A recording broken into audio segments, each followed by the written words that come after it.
They called the Panther the deadliest tank on the Western Front, heavily armored, equipped with a long-range, high-velocity gun, and designed to dominate from a distance.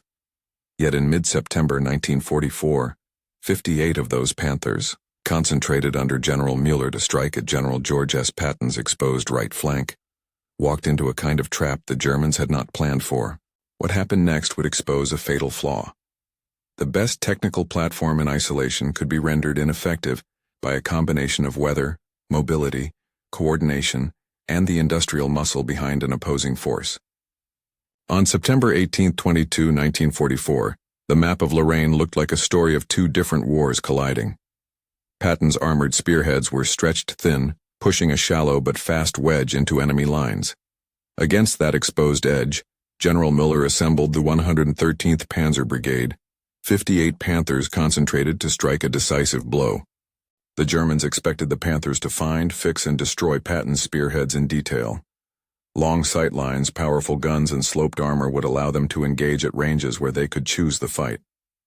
To support this effort, the German logistics system committed a noteworthy amount of fuel, on paper about 600,000 liters allocated to the operation, and the brigade moved forward with the confident assumptions of armor doctrine built around firepower and protection. If that sounds like a textbook moment for Blitzkrieg 2.0, it was. Except one variable did not read the textbook: the weather. A dense ground fog blanketed the sector on the morning the Panthers advanced. Visibility collapsed to a few dozen yards, in practical terms, 30 to 50 yards at most. In open terrain, that is barely the distance from the front of a Sherman to its rear. For the Panther, a platform optimized for standoff fights, it was a death to doctrine. Long-range optics and the gun's killing range became meaningless when you could not see past your own mudguards. If you want maps and diagrams for this sequence, hit like now. This helps show how the terrain and the lines mattered. General Müller's plan on paper still made sense in the days before the fog. Concentrated heavy tanks, mutual support, and a deliberate advance could tear apart an overextended flank. The Panther itself embodied German thinking about armor: thick sloped frontal plate to deflect rounds, a 75mm high-velocity gun that could punch through enemy armor at long range, and optics that favored engagement at hundreds of yards rather than close quarters. The doctrine assumed an ability to spot enemy formations, engage them at advantage, and maintain local superiority through armor duels. But doctrine and design answer the problem they were meant to solve.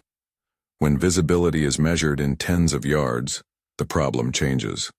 The Panther's long sightlines were useless. Its heavy weight and relatively slow turret traverse made it less nimble in a close, chaotic fight. A turret that excels in precision long shots can be a liability in a skirmish where the enemy appears from flanks and rear arcs. The Germans believed that mutual support and protected advances would preserve their technical edge. The fog broke that trust. Suddenly, Panthers could not see each other beyond a few tanks in front, supporting the enemy's ability to strike in short, mobile bursts. The Americans did not respond by trying to build a mirror Panther. They did something else. They exploited mobility, radios, and a willingness to trade armor for speed. At the tactical tip were M18 Hellcats from the 704th Tank Destroyer Battalion. The Hellcat was not a heavily armored vehicle. It was a radical design choice that prioritized speed and firepower on a very light chassis. Put simply, power-to-weight ratio is the metric that measures engine power relative to the vehicle's mass. The higher the power-to-weight ratio, the faster and more responsive the vehicle. The Hellcat's radial engine produced around 350 horsepower on a chassis that was significantly lighter than a Sherman or Panther, giving it exceptional road speed, roughly 50+ miles per hour on roads, and a nimbleness that let crews outmaneuver heavier turrets. That mobility changed the encounter. Hellcat crews operated in aggressive hit-and-run cycles, dash into position, fire a lethal side or rear shot, and then withdraw before the Panther's turret could traverse and lay the gun. Turret traverse speed matters. Heavy tanks can bring devastating guns to bear, but the physical act of swinging a 2-ton turret is not instantaneous. A fast vehicle that can get to the Panther's flank and shoot the thinner side armor can render the frontal advantage moot. Hellcats were designed to accept thin armor as a trade-off for speed. Speed that, in foggy, short-range fights, functioned like armor. These were not isolated skirmishes but coordinated actions. American units exploited decentralized radio coordination to create layered ambushes. Radios, the often overlooked sinews of modern combat, let small units communicate sightings, target locations, and movement orders rapidly. Creighton Abrams forces used that initiative. Tank crews, Hellcat teams, and reconnaissance elements shared real-time information to shape where the Germans would be struck.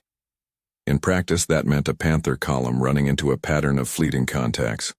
A Hellcat would flash out, take a shot, call its position, and fade back.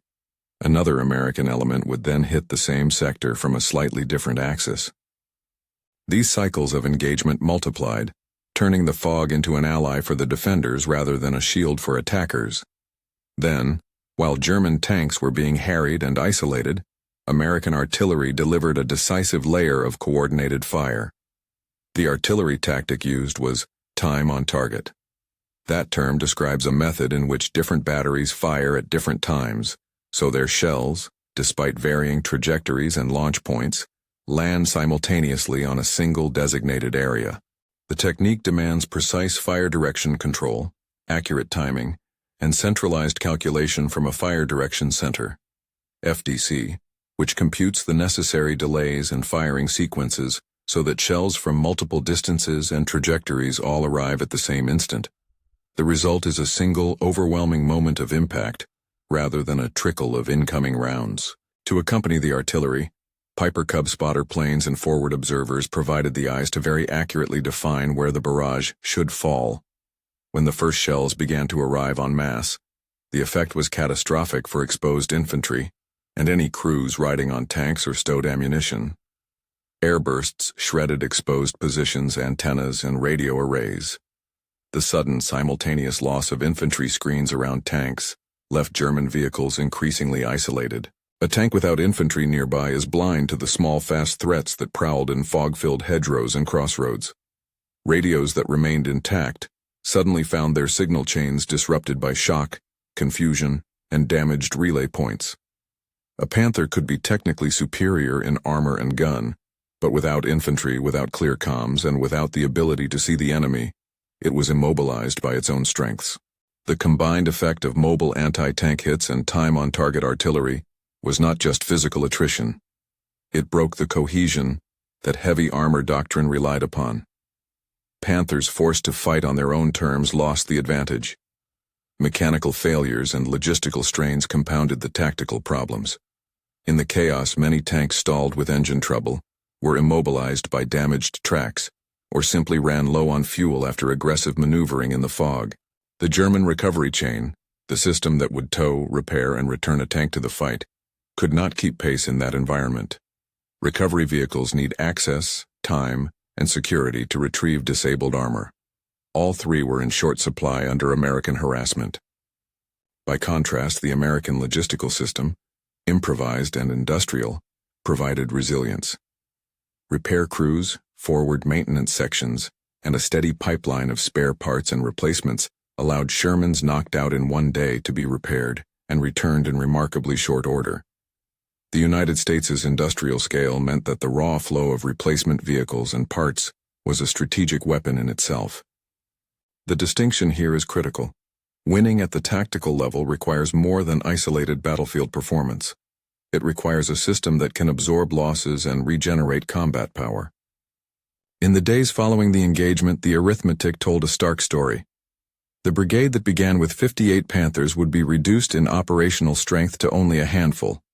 The transcript's numbers indicate as few as 8 operational tanks within a matter of days, while American losses were steadied and replenished more rapidly. This is not to paint a picture of cowardice or lack of skill on either side.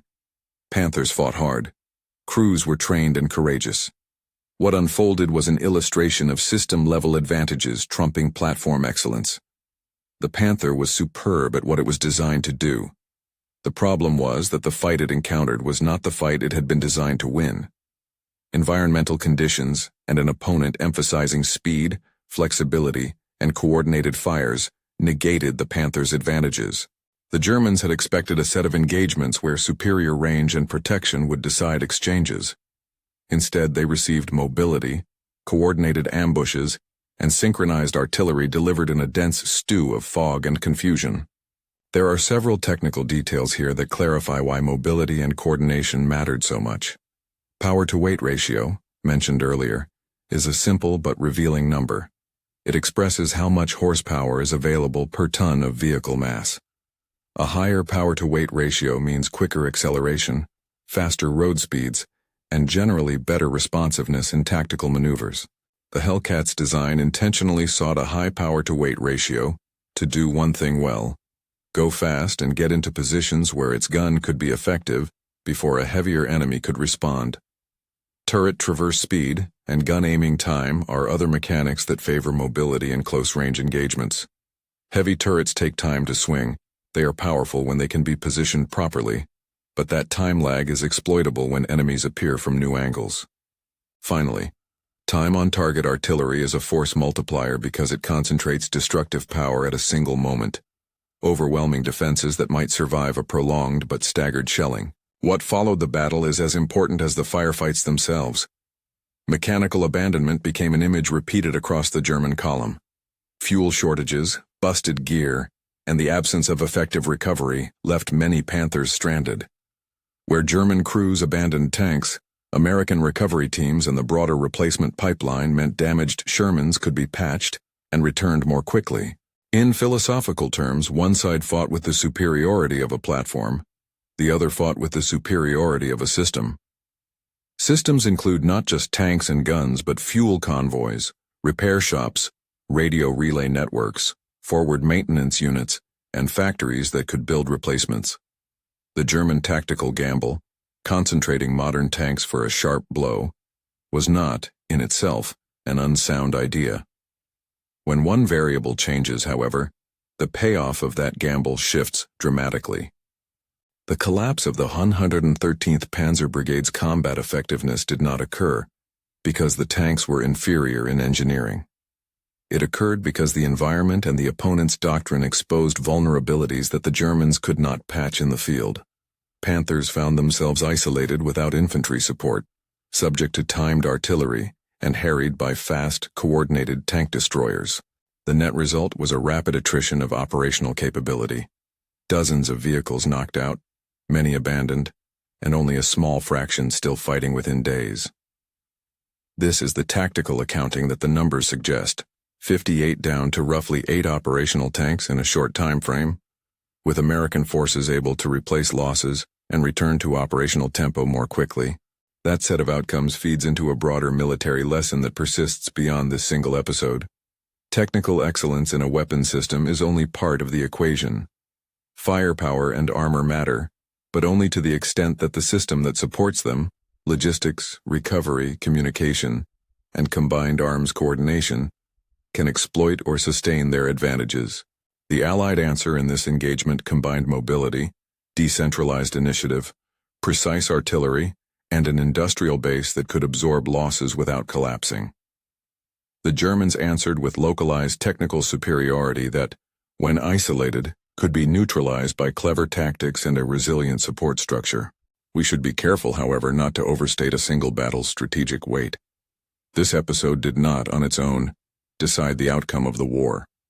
What it did illustrate clearly is a persistent truth of mid-20th century industrial warfare. Factories, trains, and fuel trucks are strategic weapons as much as tanks and guns are tactical ones. In the fog of Lorraine, that truth was visible in stark relief. The Panthers were magnificent machines, capable and lethal under the right conditions.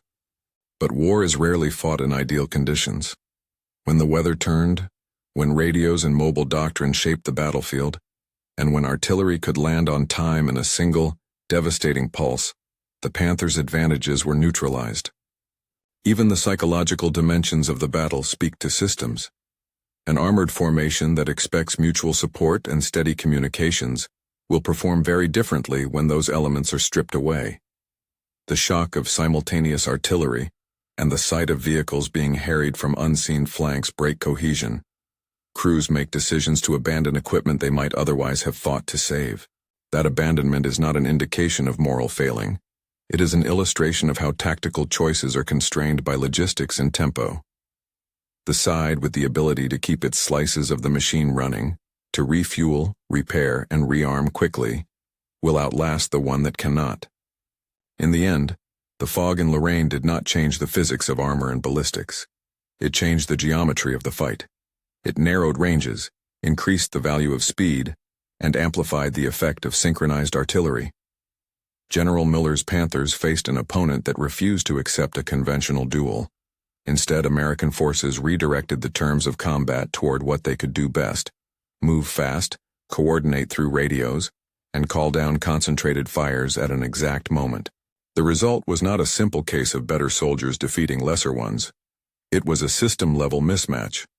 A manufacturing and logistical juggernaut matched against tactical ingenuity and an environmental twist that made concentrated technical superiority brittle. So what should we take away from this episode? First, never underestimate the hidden elements of warfare. Fuel, spare parts, recovery vehicles, and the math in the fire direction center are as critical as gunnery tables and armor thickness. Second, platforms are tools, excellent ones, but their effectiveness depends on doctrine and context. Third, mobility and coordination can be designed into a force in ways that offset an opponent's technical edge. Finally, history rewards those who study not just hardware, but the systems that sustain and regenerate combat power. This was not a failure of courage. It was a failure of system. General Müller's Panthers were not defeated because they lacked quality. They were defeated because the fight they were asked to win required more than singular excellence. It demanded a supporting architecture that, in that moment and place, the Germans could not supply. If this story sparks the kind of tactical curiosity you want to explore, subscribe and leave a comment below. Tell us which forgotten clash you want broken down next. And one last question to leave you thinking. Would you rather command a Panther with no gas, or a Hellcat with no armor?